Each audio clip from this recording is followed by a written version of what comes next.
দর্শক স্বাগত দীপ্ত সংবাদে, সাথে আছি আমি নুজহাত রানুমা। নির্বাচনী প্রচারণার শেষ দিনে আজ ঢাকায় অন্তত ৮টি পথসভায় অংশ নেবেন বিএনপির চেয়ারম্যান তারেক রহমান। প্রথমেই ঢাকা ১৭ আসনে বনানীর কামাল আতাতুর্ক এভিনিউর খেলার মাঠে পথসভায় বক্তব্য দেবেন তিনি। এরপর ঢাকা ১০ আসনে কলাবাগান ক্রীড়া চক্রমাঠ, ঢাকা ৮ আসনে পীরজঙ্গি মাজার রোডে তার বক্তব্য দেওয়ার কথা রয়েছে। এছাড়াও ঢাকা ৯ আসনে মান্ডা তরুণ সংঘ মাঠ, ঢাকা ৫ আসনে যাত্রাবাড়ির শহীদ ফারুক রোড এবং ঢাকা ৪ আসনে জুরাইন শ্যামগঞ্জ রোড, ঢাকা ৬ আসনে ধূপখোলা মাঠ এবং সবশেষ ঢাকা ৭ আসনে লালবাগ বালুর মাঠে সন্ধ্যায় আয়োজিত জনসভায় বক্তব্য দেওয়ার কথা রয়েছে তারেক রহমানের।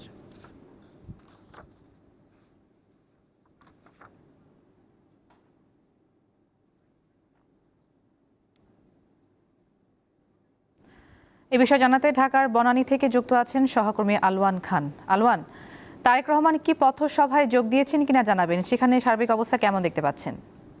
তিনি তার বাসা থেকে জনসভার উদ্দেশ্যে রওনা দিয়েছেন। হয়তো রাস্তায় একদিন কাছাকাছি আর দুই থেকে ৩ মিনিটের ভেতরে নির্বাচনী জনসভায় আমরা যদি বলি তাহলে নির্বাচনী জনসভায় আজকে ত্রয়োদশ জাতীয় সংসদ নির্বাচনকে সামনে রেখে তারেক রহমান কিন্তু আজকে নির্বাচনী জনসভায়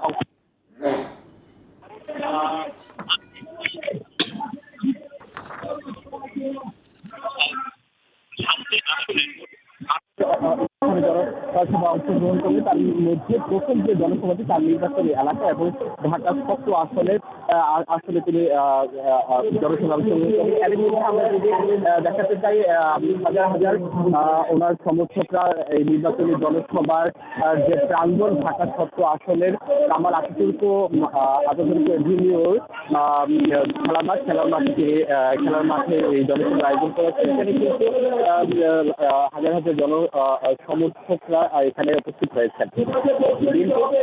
মিডিয়া সেলের পক্ষ থেকে কিন্তু জানানো হয়েছে এই ঢাকার যে ৮টি জনসভাতে অংশগ্রহণ করবে তার সেই জনসভা উপলক্ষে কিন্তু বিভিন্ন জনসভা কেন্দ্রস্থলে কিন্তু শোডাউন করা হবে। শোডাউনের পরে তিনি জনসভাতে অংশগ্রহণ করবেন। আমরা যদি বলি আজকের যে কর্মসূচি, তারেক রহমানের যে কর্মসূচি আজকে ১০-১২টায় এই বনানী কামাল আতাতুর্ক মাঠে যে প্রাঙ্গণে অনুষ্ঠিত জনসভা, সেখানে তিনি উপস্থিত হবেন।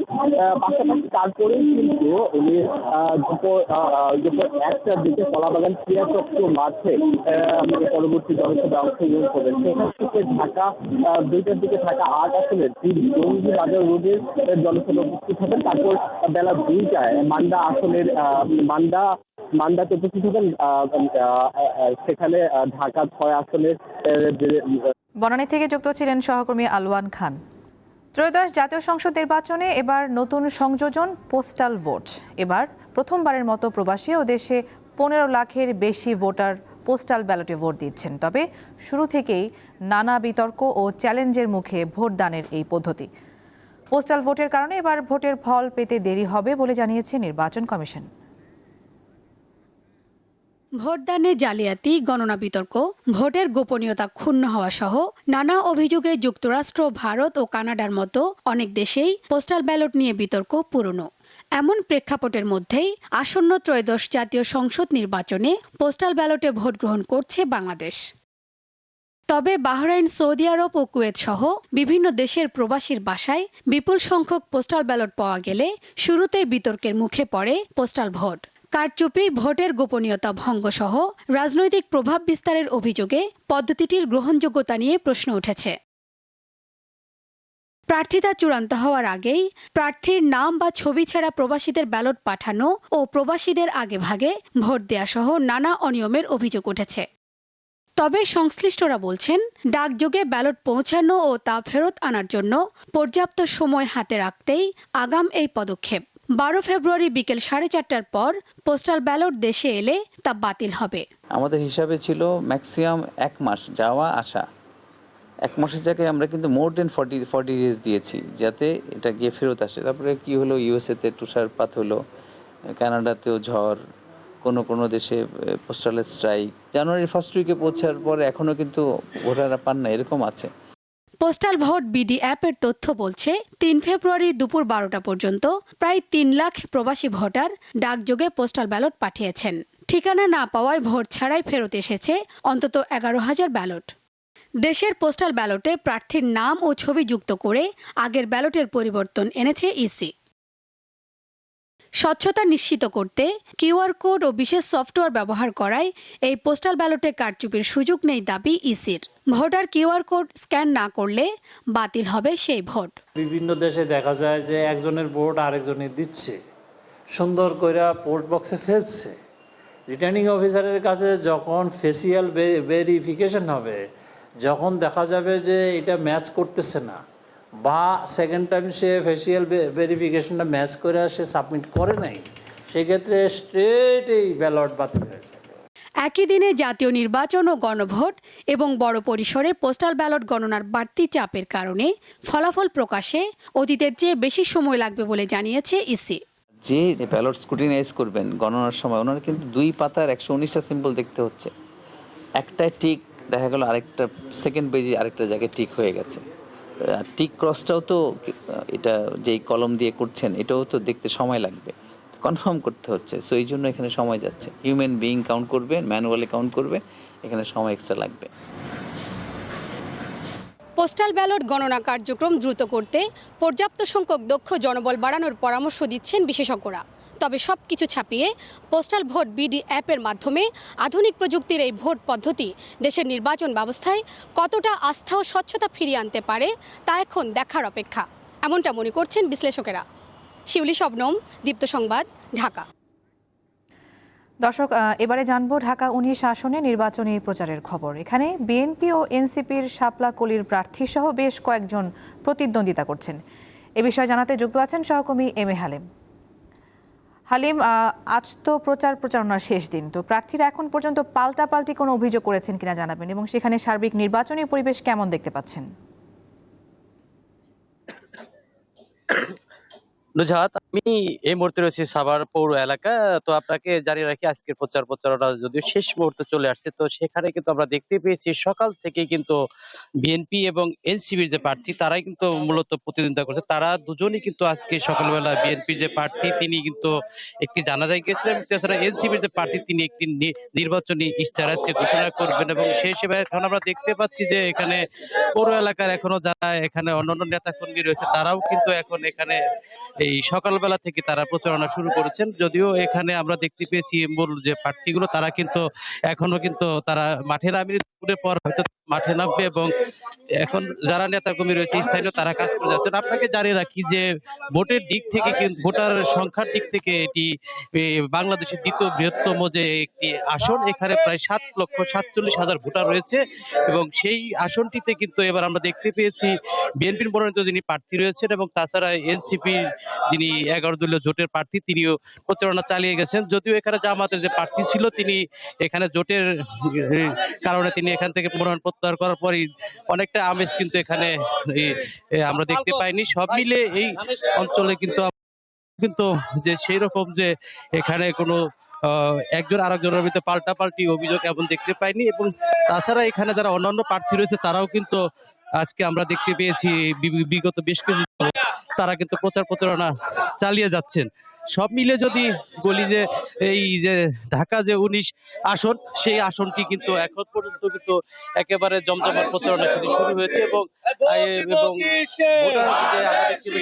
উপজেলা প্রশাসনের পক্ষ থেকে কিন্তু ব্যাপক এবং ট্রেনিং রয়েছে যারা এখানে থাকবে তারা শুরু করেছেন ইতিমধ্যে।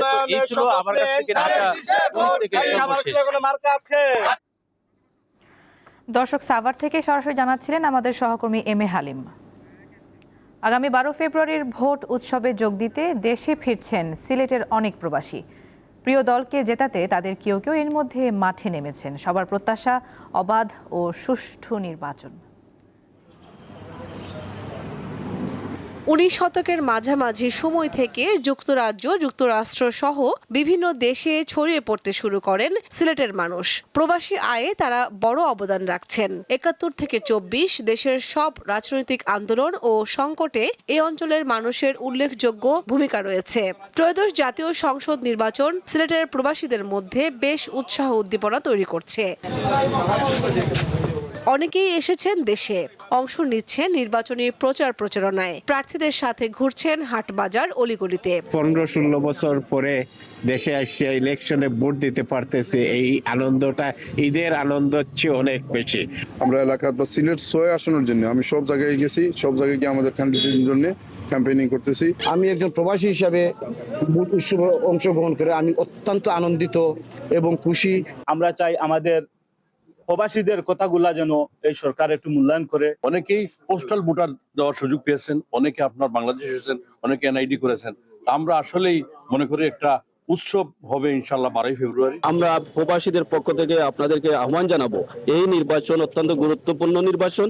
এই নির্বাচনে আপনারা সবাই অংশগ্রহণ করবেন, ভোট কেন্দ্রে যাবেন, ভোট দিবেন। প্রার্থীরাও প্রচার প্রচারণায় প্রবাসীদের সমস্যা ও সম্ভাবনার বিভিন্ন দিক তুলে ধরে নানা পরিকল্পনার কথা জানাচ্ছেন। প্রবাসীরা তো আমাদেরকে রেমিটেন্স দেয়, আমাদের বাংলাদেশের অর্থনীতির চাকা সচল করার জন্য প্রবাসীদের একটা বড় অবদান আছে। বিশেষ করে প্রবাসী অধ্যুষিত এলাকা হিসাবে আমাদের এলাকায় যত রকম সমস্যা দুর্যোগ বিভিন্ন সময় প্রবাসীরা আমাদের পাশে সবসময় থেকেছে। দেশে আসে যখন ইমিগ্রেশনের নামে তাদেরকে হয়রানি করা হয়, তাদের নিরাপত্তার অভাব, তাই একটা হেল্প ডেস্ক করে ইমিগ্রেশন তাদেরকে সহযোগিতা করা হবে এবং নিরাপদে তাদের বাড়িতে পৌঁছার ব্যবস্থা করা হবে ইনশাআল্লাহ। প্রবাসী প্রজন্মকে পরবর্তীতে বাংলাদেশের প্রতি আকৃষ্ট করতে নতুন ধারার রাজনীতি চর্চার প্রত্যাশা প্রবাসী কমিউনিটি নেতাদের। কামরুন নাহার, দীপ্ত, বার্তাকক্ষ। এবারে জানবো বরিশালের নির্বাচনী প্রচারের খবর। বরিশাল থেকে যুক্ত আছেন আমাদের সহকর্মী মর্তুজা জুয়েল, চলে যাচ্ছে তার কাছে। জুয়েল, আজ তো নির্বাচনী প্রচারণার শেষ দিন, তো এই শেষ দিনের প্রচারণার পরিবেশ কেমন দেখতে পাচ্ছেন, সেখানকার খবরাখবর জানাবেন।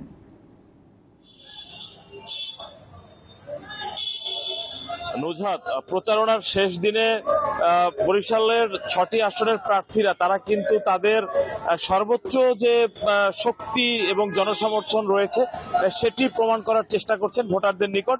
এরই অংশ হিসেবে তারা বৃহৎ শোডাউন এবং মিছিল করে সবাইকে জানান দিতে চাচ্ছেন তাদের সমর্থন কতটুকু রয়েছে। এবং কিছুক্ষণ পূর্বেই বরিশাল সদর আসনের যিনি বিএনপি মনোনীত প্রার্থী অ্যাডভোকেট মুজিবুর রহমান সারোয়ার, তিনি এই এলাকা থেকে একটি বৃহৎ মিছিল নিয়ে নগরী প্রদক্ষিণ করছেন। একইভাবে গতকাল বিকেলে শহীদ মিনার থেকে হাতপাখা প্রতীকের যিনি প্রার্থী মুফতি ফয়জুল করিম, তিনি একই রকম শোডাউন করেছেন। ঠিক অন্যান্য উপজেলাগুলোতেও কিন্তু বৃহৎ সমাবেশ উঠোন বৈঠক করে তারা প্রার্থীরা তাদের যে জনসমর্থন রয়েছে, কি পরিমাণ তাদের নেতাকর্মী রয়েছে, তাদেরকে একত্রিত করে সেটি কিন্তু ভোটারদের মাঝে সেই বার্তা তারা দেওয়ার চেষ্টা করছেন এবং ভোটারদের মনোযোগ আকর্ষণ করার চেষ্টা করছেন। অপরদিকে হ্যাঁ ভোটের পক্ষে মিছিল এবং প্রচারণা চালিয়েছে বৈষম্য বিরোধী ছাত্র আন্দোলনের বরিশাল জেলা এবং মহানগর শাখার যে কমিটি রয়েছে, তারাও গতকাল শহীদ মিনার থেকে একযোগে যে ভ্যান রয়েছে, ইলেকট্রনিক ভ্যান, সেই ভ্যান যোগে কিন্তু এই প্রচারণা নগরীতে পরিচালনা করছেন। এছাড়া অন্যান্য যারা প্রতিদ্বন্দ্বিতা করছেন তারা কিন্তু শেষ সময়টুকু পুরোপুরি ভোটারদের কাছে নিজেকে দেওয়ার জন্য দাঁড়ে দাঁড়ে যাচ্ছে করার সুযোগ হয়েছে। তারা যেটি বলছেন যে অবকাঠামোগত উন্নয়নের থেকেও শিক্ষা, মাদক, সন্ত্রাস, চাঁদাবাজি এগুলো নির্মূল করবেন এমন প্রত্যাশা তারা ভোটারদের নিকট দিচ্ছেন। একইভাবে ভোটাররাও চাচ্ছেন যে এবার যোগ্য প্রার্থীকে বেছে নেবেন, কারণ নুজাত আপনি জানেন যে মানুষ এখন অনেক সচেতন। অবাধ তথ্য প্রযুক্তির যুগে মানুষ এখন আসলে কে ভালো কে মন্দ সেটি বিচার বিশ্লেষণ করার ক্ষমতা রাখে প্রতিটি সচেতন নাগরিক। সেক্ষেত্রে তারা আসলে কোনো দল প্রতীক নয়, প্রার্থীর ব্যক্তিগত যোগ্যতা দেখে তারা প্রার্থী নির্বাচিত করবেন, এমনটি কিন্তু আমাদেরকে বলেছেন। নুজাত, এ ছিল বরিশাল থেকে নির্বাচনী প্রচারণার আজকের তথ্য। জুয়েল, ধন্যবাদ আপনাকে। আসন্ন জাতীয় নির্বাচনে টাকার অপব্যবহার রোধে মোবাইল ব্যাংকিং সেবা বা এমএফএস ও ইন্টারনেট ব্যাংকিং সেবায় সাময়িক সীমাবদ্ধতা আরোপ করেছে বাংলাদেশ ব্যাংক।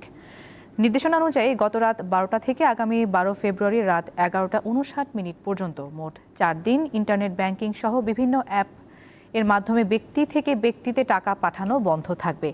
রোববার কেন্দ্রীয় ব্যাংক এ বিষয়ে নির্দেশনা জারি করে। বাংলাদেশ ব্যাংকের এই সিদ্ধান্তের ফলে বিকাশ, রকেট ও নগদের মতো এমএফএস প্রতিষ্ঠানেরা প্রতিবার সর্বোচ্চ 1,000 টাকা পাঠাতে পারবেন। এভাবে দৈনিক লেনদেন করা যাবে সর্বোচ্চ 10,000 টাকা। এছাড়া ইন্টারনেট ব্যাংকিং সহ বিভিন্ন ব্যাংকের অ্যাপ সেবা ব্যবহার করে একে অপরকে টাকা পাঠানোর সেবা বন্ধ থাকবে।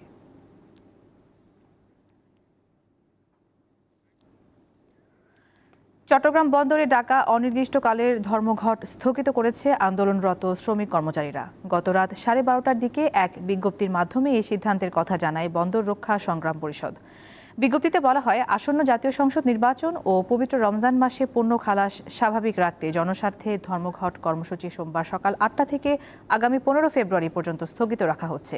তবে এ সময়ের মধ্যে বন্দর কর্মচারীদের গ্রেফতার, হয়রানিমূলক বদলি, সাময়িক বরখাস্ত সহ 5 দফা সমস্যার সমাধান না হলে 16 ফেব্রুয়ারি থেকে ফের কর্মসূচি ঘোষণার হুঁশিয়ারি দেওয়া হয়েছে।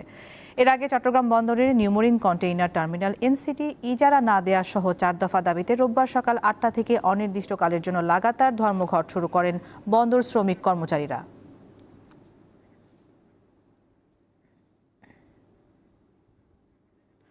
দর্শক, চট্টগ্রাম বন্দরের খবর জানাতে এবারে যুক্ত আছেন সহকর্মী রুনা আনসারি। সবশেষ তথ্য জানবো তার কাছ থেকে।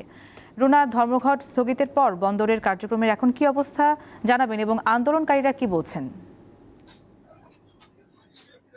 নুজাদ, আমরা সকাল থেকে দেখেছি চট্টগ্রাম বন্দরে কিন্তু কর্মচঞ্চলতা ফিরে এসেছে এবং সকাল থেকে এখানে বিশেষ করে খাবারের যে দ্রব্যমূল্য যে পণ্যগুলো সেগুলোর এবং গার্মেন্টস অ্যাক্সেসরিজের যে কাপড়ের কন্টেনার বাহী কাবার ভ্যান, লরি, এগুলো কিন্তু সকাল থেকে এখানে একটার পর একটা লরি ঢুকছে এবং বের হচ্ছে তারা কন্টেনার গুলো এখানে দিয়ে, এবং যে খাদ্যদ্রব্যগুলো যেগুলো এসছে এর মধ্যে ভোগ্যপণ্য, সেই ভোগ্যপণ্যের কন্টেনার গুলো কিন্তু সকাল থেকে বের হচ্ছে। এবং সকাল থেকে অনেক শ্রমিকদের সাথে আমরা কথা বলেছি এখানে যারা কাজ করছেন, তারা বলছেন আসলে তারাও চায় না ধর্মঘট থাক বা তাদের যে রুজির একটি জায়গা সেটি বন্ধ থাক, তারাও কাজ করতে চায় এবং এই সমস্যা যেন সমাধান হয়ে যায়। সকাল থেকে প্রত্যেকটা শ্রমিক, কর্মকর্তা, কর্মচারী সবাই কিন্তু খুব দ্রুততার সাথে কাজ করছেন, যেহেতু টানা 7 দিন ছিলেন এবং আগামী 15 তারিখ পর্যন্ত স্থগিত রয়েছে। এরপর আবার কোনো কর্মসূচি যদি আসে এর মধ্যে তারা চায় তাদের যে কন্টেনার জটগুলো রয়েছে এখানে,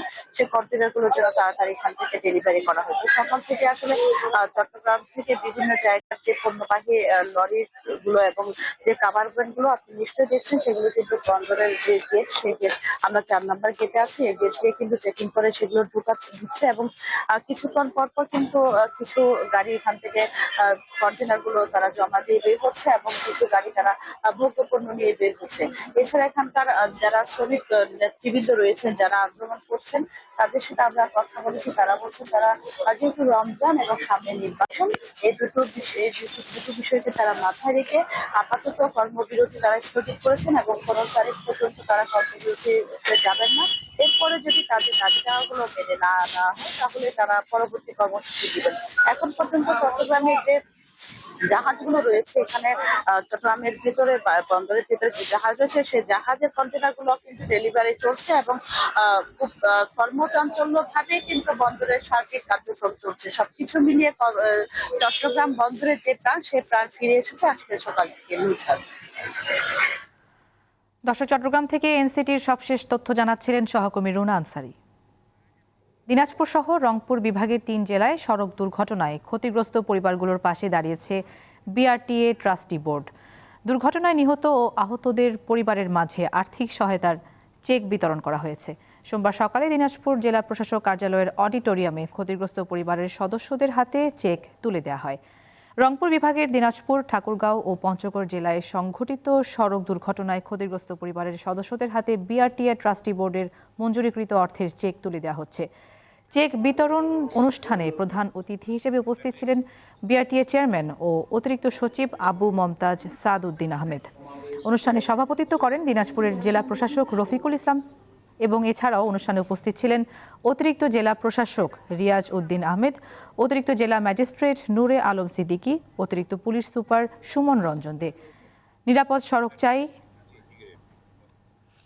দিনাজপুর জেলা সভাপতি মোহাম্মদ এরশাদুজ্জামান মোল্লা, দিনাজপুর বিআরটিএ সহকারী পরিচালক শামসুল করিম সহ সংশ্লিষ্ট কর্মকর্তারাও। 3 জেলায় সড়ক দুর্ঘটনায় নিহত ও আহত মোট 41 জনের পরিবারের মাঝে 1,89,00,000 টাকার আর্থিক সহায়তার চেক বিতরণ করা হয়। এর মধ্যে নিহত পরিবারের প্রত্যেককে 5 লাখ টাকা ও আহতদের পরিবারেরকে 1 থেকে 3 লাখ টাকা পর্যন্ত সহায়তা প্রদান করা হয়। পড়াশোনাতে খুব ভালো দেখবেন বের আসার সম্ভাবনা থাকলে আর্থিক সহায়তা বাংলাদেশের প্রথম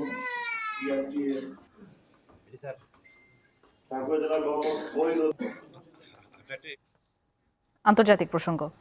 ইরানের শান্তিতে নোবেলজয়ী নার্গিস মোহাম্মদীকে 7 বছরেরও বেশি কারাদণ্ড দিয়েছে দেশটির একটি আদালত। রোববার তার আইনজীবী এ তথ্য জানান।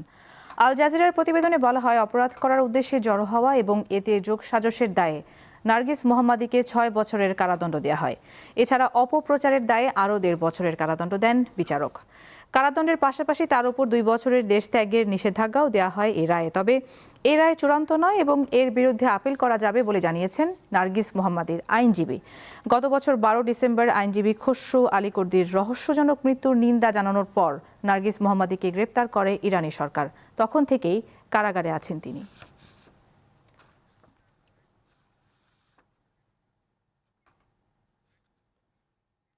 জাপানের সাধারণ নির্বাচনে জয় পেয়েছে বর্তমান প্রধানমন্ত্রী সানায় তাকাইচির দল।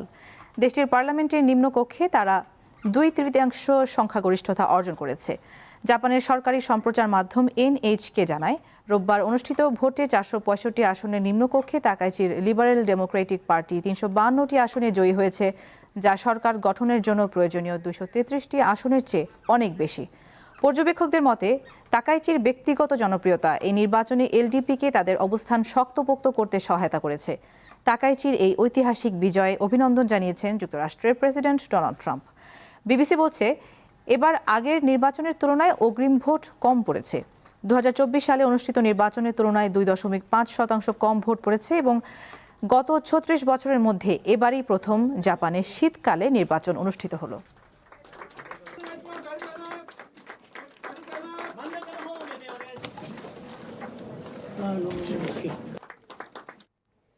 দর্শক, এই ছিল এখনকার মতো। এরপর দীপ্ত সংবাদ বেলা 2টায় দেখার আমন্ত্রণ। এছাড়া আরও তথ্যের জন্য চোখ রাখুন দীপ্তর ডিজিটাল প্ল্যাটফর্মগুলোতে। ধন্যবাদ সবাই।